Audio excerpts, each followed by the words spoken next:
पुआ खइल सरे गोरकी। कौन मजनुआ होली में तोर ताजा पुआ खइल सरे गोरकी।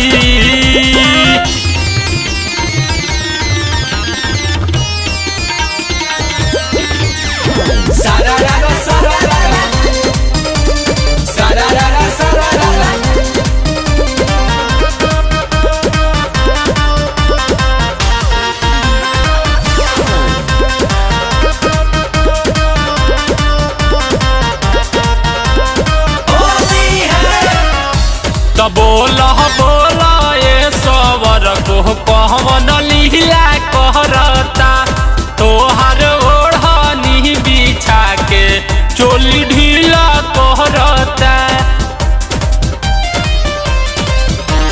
होली है तो बोला बोला ये सवर को कहवन लीला करता तोहर ओढ़नी बिछा के चोली ढीला सरस में परस रंगवा गिरावाला सरे गोरकी।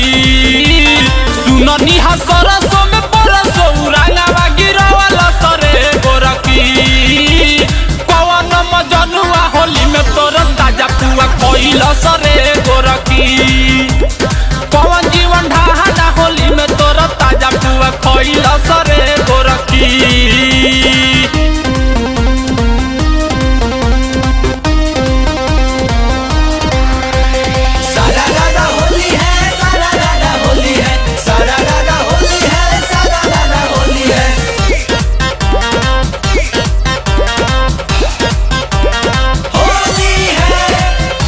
कि जब से चढ़ल बाटे फगुआ पीछे लगुआ भइलु सरे।